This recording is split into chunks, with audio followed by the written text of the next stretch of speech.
प्रिय विद्यार्थियों, समाज कार्य के अंतर्गत हम विभिन्न समस्याओं के संबंध में अध्ययन करते हैं। उन समस्याओं के कारणों को ढूंढने का प्रयास करते हैं। उन समस्याओं से होने वाले दुष्परिणामों के संबंध में भी जानकारी प्राप्त करते हैं और उसी के आधार पर उस समस्या के समाधान हेतु हम मार्ग भी प्रशस्त करते हैं। जब कभी हम समस्याओं की बात करते हैं तो समाज में अनेक समस्याएं किसी न किसी रूप में उत्पन्न हुई हैं। उन्हीं समस्याओं में से एक प्रमुख समस्या स्वास्थ्य संबंधी समस्या भी है, जिसे हम हेल्थ प्रॉब्लम कहते हैं। जैसे जैसे समाज विकास के पथ पर आगे बढ़ता गया, जैसे जैसे समाज की प्रगति होती गई, वैसे वैसे नई नई बीमारियां भी समाज में उत्पन्न होने लगी हैं। जब कभी हम आयुर्विज्ञान यानी मेडिकल साइंस में बात करते हैं तो वे यह कहते हैं कि शरीर में अगर कोई व्याधि है तो वह व्यक्ति बीमार है, उसे बीमारी कहते हैं या उसे रोग कहते हैं, और उसमें मूल रूप से जीवाणु या विषाणु, बैक्टीरिया या वायरस ही जिम्मेवार है जो व्यक्ति के शरीर में किसी न किसी प्रकार से रोग उत्पन्न करता है। परंतु जब हम समाज विज्ञान में बात करते हैं और विशेष रूप से आयुर्विज्ञान के समाजशास्त्र में जाते हैं तो हमें लगता है कि रोग सिर्फ जीवाणु या विषाणु से ही नहीं, बल्कि समाज भी किसी न किसी रूप में भूमिका का निर्वहन करता है, जिससे कि व्यक्ति समाज में रोगग्रस्त होता है।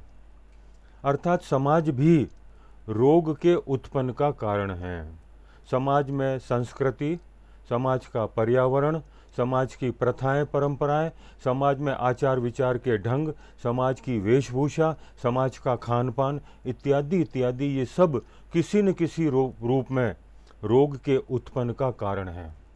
इसीलिए हम समाज कार्य में और समाज विज्ञान में जब कभी रोग की बात करते हैं तो हमें लगता है कि सामाजिक पर्यावरण भी रोग के साथ प्रत्यक्ष और सकारात्मक संबंध बनाए हुए हैं। आज हम उसी के संबंध में बात करेंगे कि स्वास्थ्य शिक्षा क्यों आवश्यक है। वे कौन व्यक्ति हैं जो स्वास्थ्य शिक्षा दे सकते हैं, किसकी भूमिका हो सकती है जो स्वास्थ्य शिक्षा के क्षेत्र में कार्यरत हों, और मूल रूप से शिक्षा, स्वास्थ्य शिक्षा का उद्देश्य क्या है, उसका लक्ष्य क्या है। इन सब बातों को समझने से पहले हम यह तो समझ लें कि स्वास्थ्य किसे कहते हैं। जब कभी हम स्वास्थ्य की बात करते हैं तो स्वास्थ्य एक अत्यधिक व्यक्तिपरक और महत्वपूर्ण अवधारणा है, क्योंकि अलग अलग व्यक्ति स्वास्थ्य का अलग अलग अर्थ लगाता है। कभी तो हम कहते हैं यह शारीरिक रोगी है, कभी हम कहते हैं यह मानसिक रोगी है, कभी हम कहते हैं यह आध्यात्मिक रोगी है, कभी हम कहते हैं यह बौद्धिक रोगी है। अलग अलग तरह से हम उसकी व्याख्या करते हैं। इसलिए एक ऐसी अवधारणा है जो व्यक्ति से व्यक्ति भिन्न है। अच्छे स्वास्थ्य का मतलब अलग अलग लोगों के लिए अलग अलग होता है। कुछ लोग बीमारी या विकलांगता से मुक्त होने पर खुद को स्वस्थ मानते हैं, जबकि जिन लोगों को कोई बीमारी या विकलांगता है वे भी खुद को अच्छे स्वास्थ्य में देख सकते हैं यदि वे अपनी स्थिति का प्रबंधन करने में सक्षम हैं, ताकि इसका उनके जीवन की गुणवत्ता पर बहुत अधिक प्रभाव न पड़े। अलग अलग दृष्टिकोण है व्यक्ति का। कोई कहता है कि मैं अगर विकलांग हूँ तो भी मैं सारा कार्य सुगमता से कर सकता हूँ, I am quite fit, I am quite healthy, no disease is there. जब हम कभी स्वास्थ्य की बात करते हैं तो विश्व स्वास्थ्य संगठन WHO ने स्वास्थ्य को पूर्ण शारीरिक, मानसिक और सामाजिक कल्याण की स्थिति के रूप में परिभाषित किया है, न कि केवल बीमारी या दुर्बलता की अनुपस्थिति। इसलिए जब हम बात करते हैं स्वास्थ्य की तो पहला शारीरिक स्वास्थ्य, जिसे हम कहते हैं फिजिकल हेल्थ, शरीर की शारीरिक अखंडता, अर्थात शरीर के सभी अंग अपना अपना कार्य करते रहें और शारीरिक कार्य प्रणाली को स्पष्ट करता है। यह कहना है कि कोई व्यक्ति शारीरिक रूप से स्वस्थ है, इसका तात्पर्य यह है कि शरीर के सभी अंग वहाँ होने चाहिए जहाँ उसकी पूर्व निर्धारित जगह है। वे सभी अपने प्राकृतिक स्थान एवं स्थिति में हैं। इनमें से किसी में भी कोई विकृति नहीं है, कोई डिसेबिलिटी नहीं है। इनमें वे सभी अपना अपना शारीरिक कार्य ठीक से कर रहे हैं और वे एक दूसरे के साथ सौहार्दपूर्वक काम करते हैं। इट मीन्स वे सभी प्रकार्यात्मक संबंधों से जुड़े हुए हैं। सब अंग अपना अपना निश्चित और निर्धारित स्थान ग्रहण करते हुए एक दूसरे के साथ प्रकार्यात्मक संबंध बनाते हैं, तो हम कहते हैं यह अपने आप में शारीरिक रूप से स्वस्थ है। इसी तरह से मानसिक स्वास्थ्य की भी बात करते हैं हम लोग, मेंटल हेल्थ। वह व्यक्ति मानसिक रूप से स्वस्थ है जो स्पष्ट रूप से सीखने और सोचने की क्षमता रखता हो, अर्थात पर्यावरण के अनुकूल अपने को ढाल लेने की अगर क्षमता है, जो कि मूल रूप से मस्तिष्क से जुड़ी हुई है, वह व्यक्ति मानसिक स्वस्थ है। अच्छे मानसिक स्वास्थ्य वाला व्यक्ति दिन प्रतिदिन की घटनाओं और बाधाओं को संभालने में सक्षम हो तथा जो महत्वपूर्ण लक्ष्यों की दिशा में काम करने और समाज में प्रभावी ढंग से कार्य करने में सक्षम हो। मस्तिष्क से स्वस्थ होने का मतलब जिस समाज में वह रहता है उसके साथ उसका तालमेल सकारात्मक हो, सुचारू रूप से हो, व्यवस्थित हो, हम कहेंगे यह व्यक्ति मानसिक रूप से स्वस्थ है। इसी प्रकार सामाजिक स्वास्थ्य, सोशल हेल्थ। सामाजिक स्वास्थ्य अच्छे आचरण से में व्यक्त होता है। एक स्वस्थ बच्चा आशावादी और आत्मविश्वासी होता है। वह जीवन के प्रति सकारात्मक दृष्टिकोण बनाए रखता है और इसके आशीर्वाद का आनंद लेता है। सामाजिक रूप से स्वस्थ होने का तात्पर्य अन्य लोगों के साथ स्वीकार्य बातचीत करने और बनाए रखने की क्षमता। जैसे जब आपके किसी साथी की को खुशी हो तो उसमें खुश होना और दुख होने पर दुखी होना, यह हमारी सामाजिक स्वास्थ्य को परिलक्षित करता है। इसी तरह से आध्यात्मिक स्वास्थ्य, स्पिरिचुअल हेल्थ, इसका अर्थ है एक समान खुश और सहायक भावनाएं बनाए रखना। यह हमारा कर्तव्य बनता है कि हम अपने युवाओं के प्रति अपने व्यवहार को नियंत्रित करें और उन्हें अवसर प्रदान करें जिससे भावनाओं में स्थिरता आएगी और उनका आध्यात्मिक स्वास्थ्य सुनिश्चित होगा। इसलिए जब कभी हम स्वास्थ्य की बात करते हैं तो स्वास्थ्य सिर्फ रोग मुक्त होना ही नहीं है, बल्कि शारीरिक, मानसिक, सामाजिक और आध्यात्मिक दृष्टिकोण से भी हम स्वास्थ्य की व्याख्या कर सकते हैं। स्वास्थ्य की अनुपस्थिति को रोग, बीमारी, रुग्णता जैसे शब्दों से दर्शाया जाता है, जिसका आमतौर पर एक ही मतलब होता है। हालांकि सामाजिक वैज्ञानिक प्रत्येक को अलग अलग अर्थ देते हैं। जब कभी हम रोग की बात करते हैं अर्थात डिजीज, रोग शरीर की किसी विकृति या असामान्यता का अस्तित्व है जिसे स्वीकृत जांच विधियों का उपयोग करके पता लगाया जा सकता है। अर्थात डिजीज का मतलब शरीर में कोई न कोई व्याधि है, कोई न कोई विकृति है और उसकी जांच हम परीक्षण के द्वारा कर सकते हैं, पता लगा सकते हैं कि शरीर में किस प्रकार का रोग हुआ है। दूसरा शब्द है बीमारी, इलनेस। बीमारी उस व्यक्ति की व्यक्तिपरक स्थिति है जो सचेत है और महसूस करता है कि वह ठीक नहीं है, अर्थात उसे हम बीमार कहेंगे और इसे हम बीमारी से संबोधित करते हैं। तीसरा है रुग्णता। रुग्णता सामाजिक शिथिलता की एक अवस्था है। एक व्यक्ति जो भूमिका बीमार होने पर अपनाता है, हम कहते हैं यह उस व्यक्ति की रुग्णता है, सिकनेस है। तो सिकनेस, इलनेस और डिजीज तीनों शब्द एक दूसरे से जुड़े हुए हैं। जब व्यक्ति के शरीर में कोई कीटाणु या विषाणु प्रवेश करता है तो वह विकृति हो गई, वह रोगी है।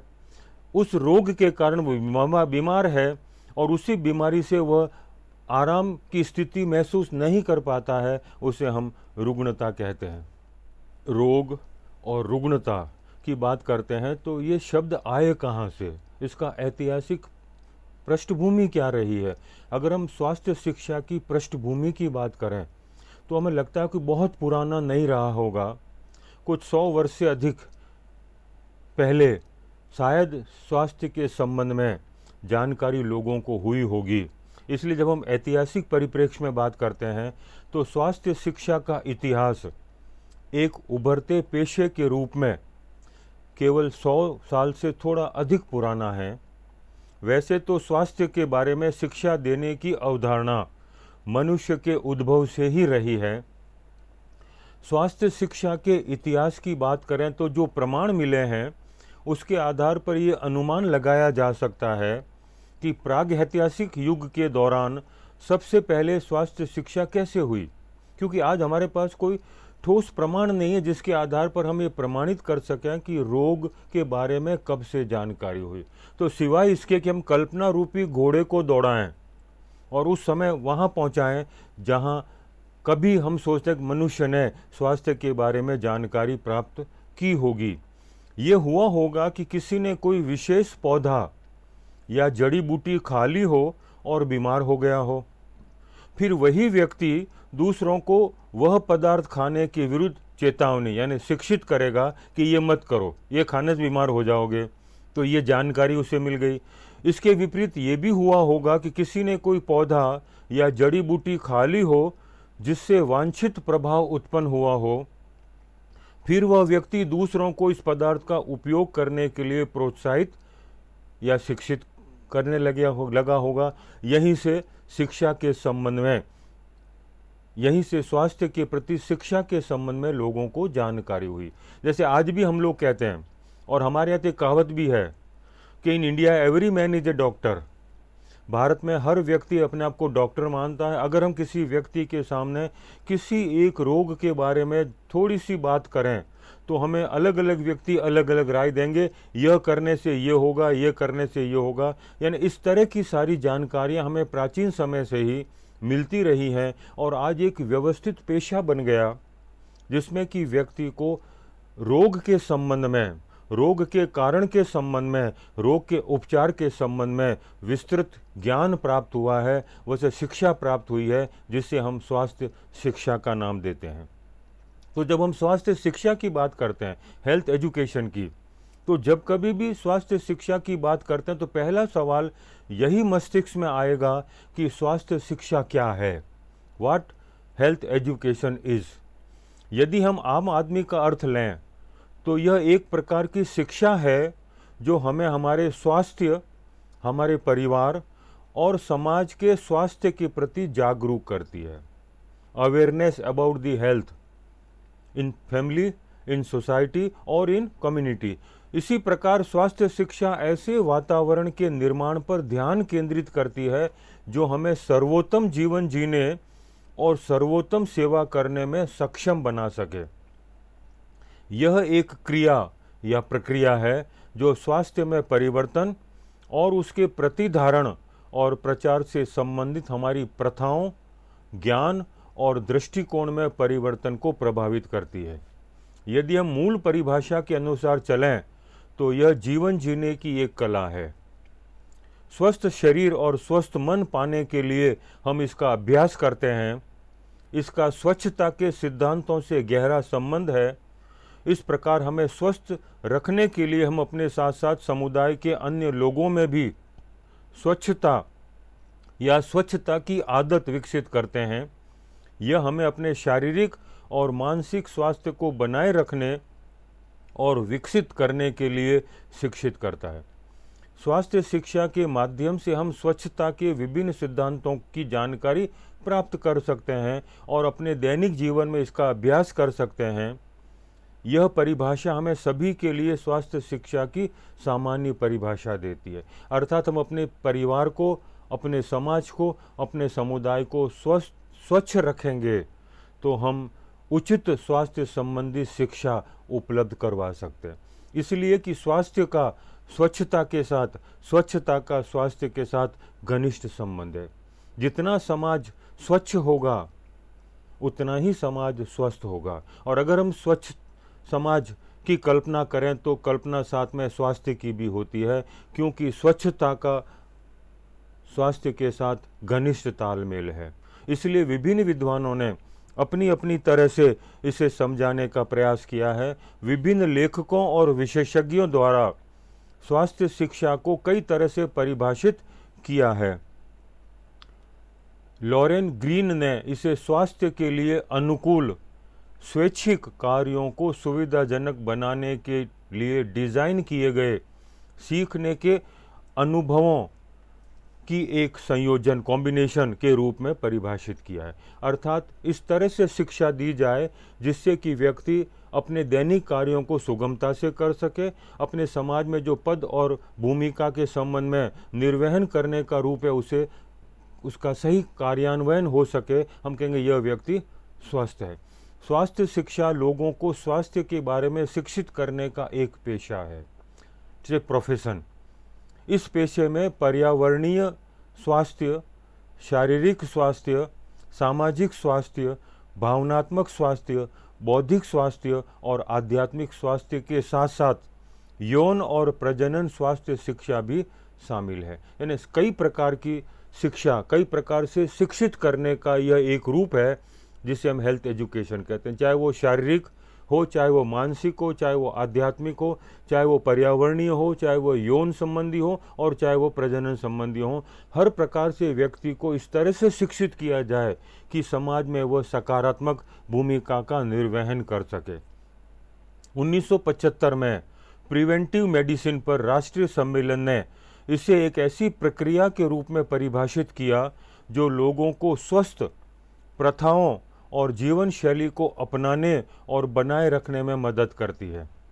इस लक्ष्य को पूरा करने के लिए आवश्यकतानुसार पर्यावरणीय परिवर्तन करती है, परिवर्तनों की वकालत करता है और उसी उद्देश्य के लिए पेशेवर प्रशिक्षण और अनुसंधान आयोजित करता है।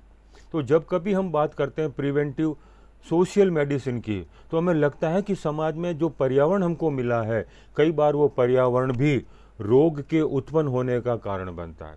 जैसे आज हम लोग जब रोग की बात करते हैं, कहते हैं समाज में जिस प्रकार का हमारा व्यवहार हुआ है, जिस प्रकार से हमारा रहन सहन हुआ है, जिस प्रकार से हमारा खान पान हुआ है, उस खान पान, उस पर्यावरण, उस रहन सहन के कारण अनेक प्रकार के रोगों का उत्पन्न होना भी स्वाभाविक हो गया है। जैसे प्राचीन समय में या परंपरागत समाज में लोग न तो बहुत अधिक कारों का, न बहुत अधिक स्कूटर का, न बहुत अधिक साइकिलों का उपयोग करते, बल्कि वो पैदल ही जाते थे। तो पैदल चलना स्वास्थ्य के दृष्टिकोण से बहुत उचित है, पर आज हम एक कदम भी बिना इनके सहारे नहीं चलते हैं और उसी का परिणाम है कि हम अनेक प्रकार के रोगों से ग्रसित हो रहे हैं। इसी प्रकार से हमारा खान पान भी बदल गया है।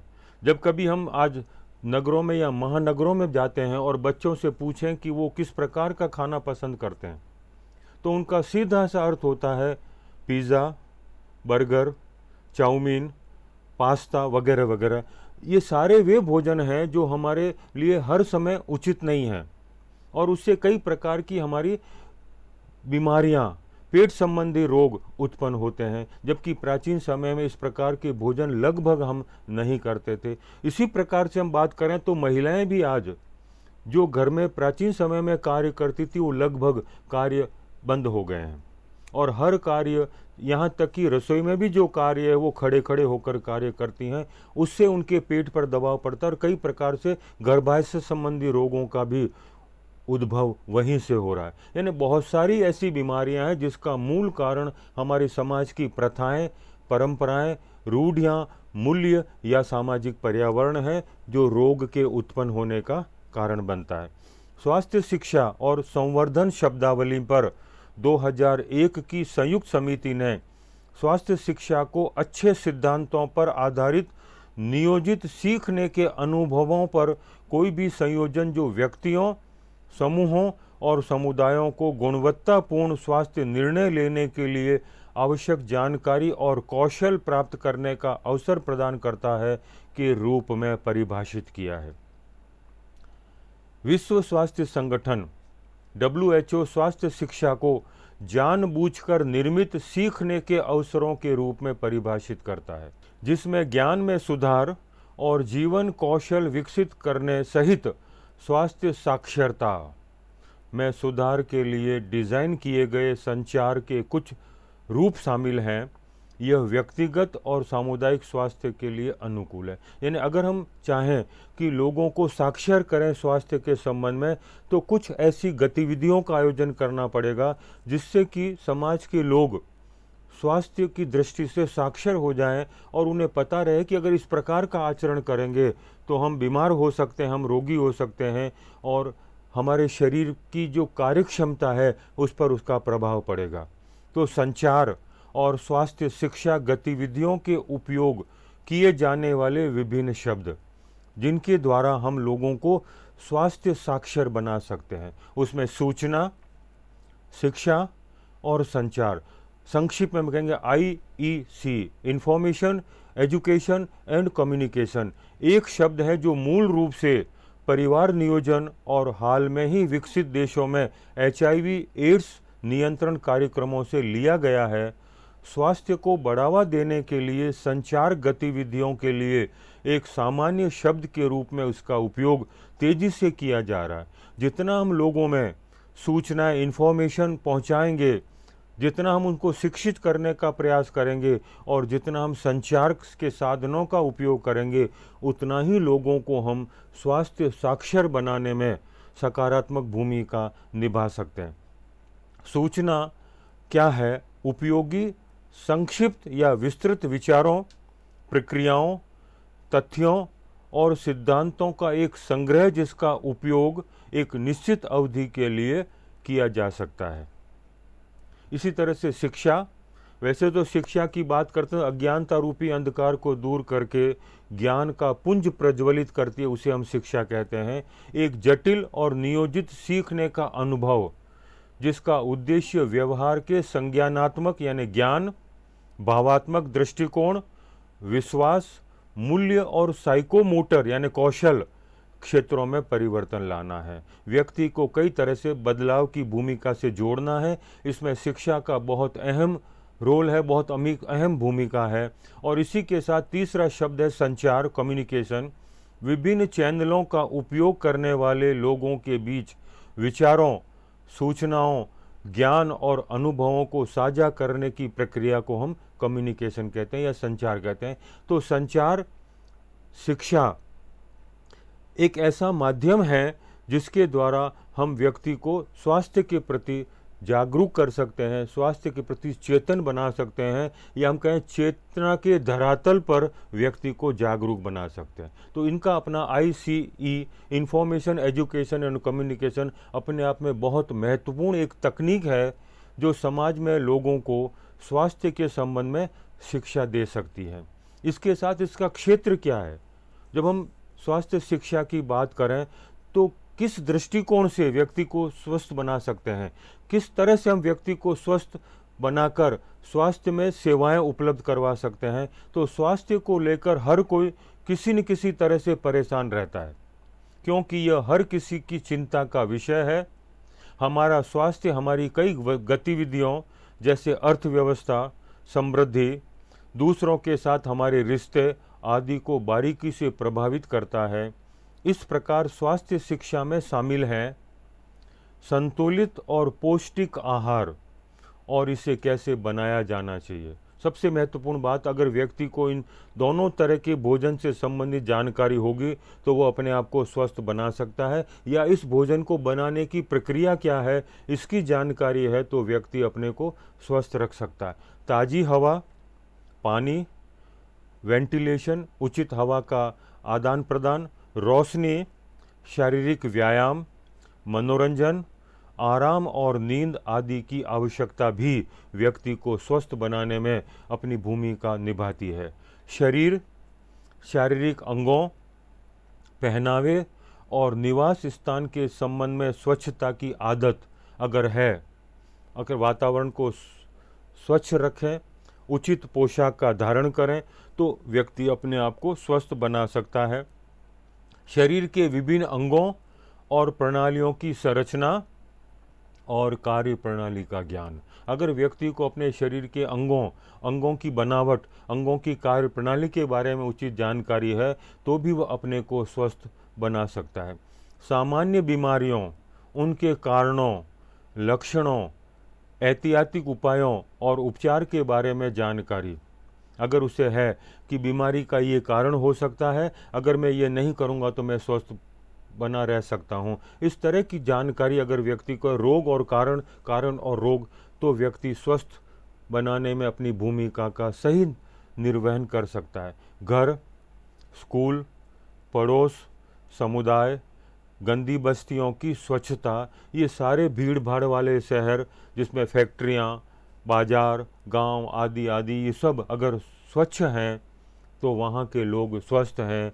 अगर स्वस्थ रहना चाहते हैं तो इन्हें स्वच्छ बनाना हमारा उत्तरदायित्व है। इसी तरह से सीवेज प्रणाली, ताज़े पानी की आपूर्ति प्रणाली, शहर में स्वच्छता प्रणाली, स्वास्थ्य केंद्र और उनकी कार्यप्रणाली के बारे में जानकारी है तो व्यक्ति स्वस्थ रह सकता। तो इन सारी बातों का अगर हम ध्यान रखें तो स्वास्थ्य के क्षेत्र में हम उचित शिक्षा लोगों को उपलब्ध करवा सकते हैं। तो लक्ष्य क्या है, हम क्यों देना चाहते हैं शिक्षा, हम समाज में क्यों लोगों को स्वास्थ्य संबंधी शिक्षा देना चाहेंगे, इसके पीछे हमारा उद्देश्य क्या है। तो जब उद्देश्यों की बात करते हैं तो सामुदायिक संपत्ति के रूप में स्वास्थ्य और उसके मूल्य के बारे में जानकारी प्रदान करना, अच्छे स्वास्थ्य के मानदंडों को बनाए रखना, संक्रामक रोगों के खिलाफ सुरक्षा और निवारक उपाय करना, मानसिक और भावात्मक स्वास्थ्य को विकसित करना और बढ़ावा देना, नागरिक जिम्मेदारी की भावना विकसित करना।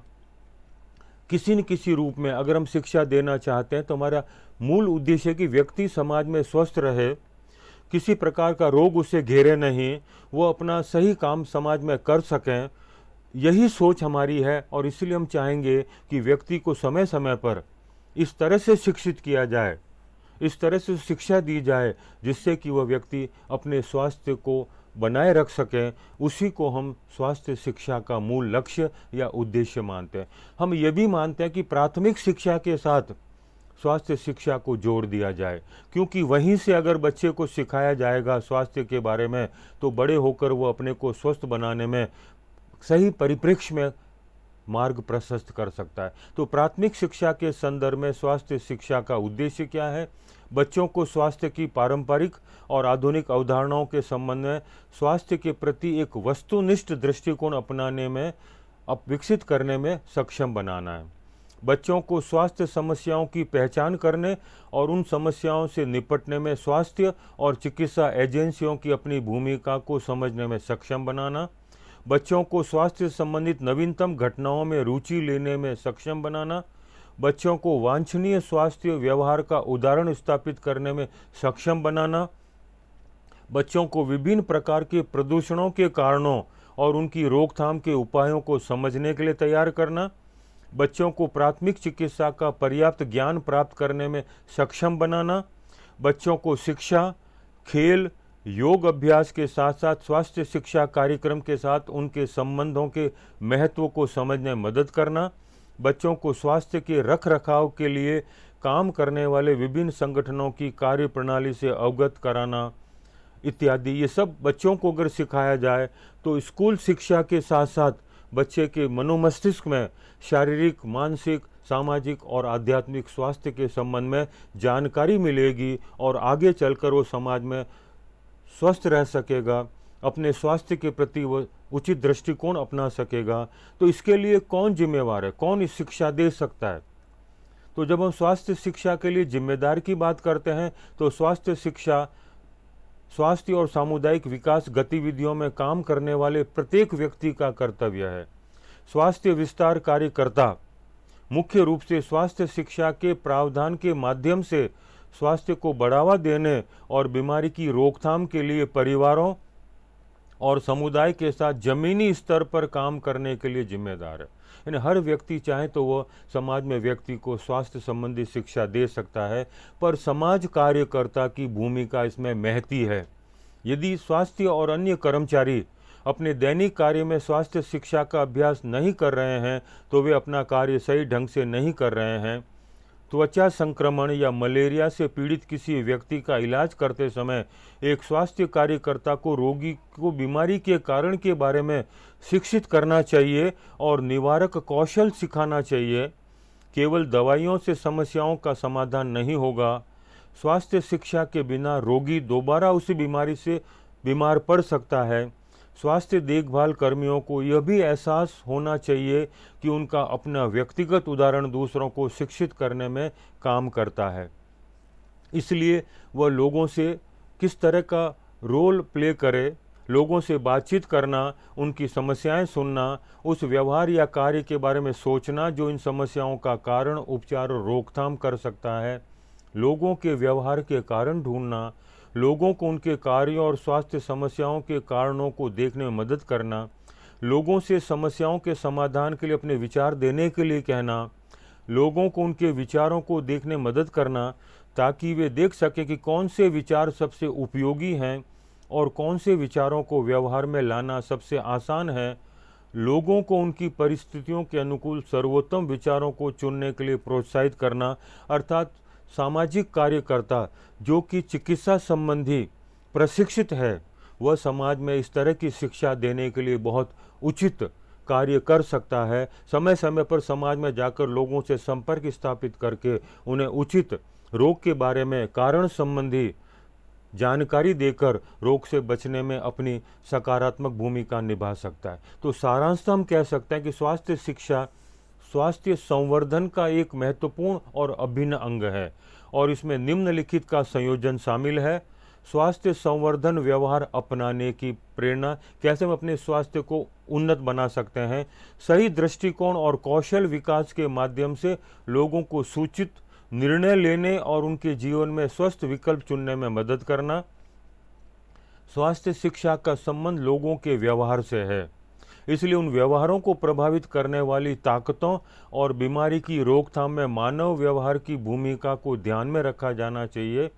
एक पेशे के रूप में ये वांछनीय परिवर्तन को प्रोत्साहित करने या व्यक्तियों, परिवारों, समूहों, संगठनों, समुदायों और अन्य सामाजिक प्रणालियों की स्वास्थ्य प्रथाओं को मजबूत करने के लिए शैक्षिक प्रक्रियाओं का उपयोग करता है।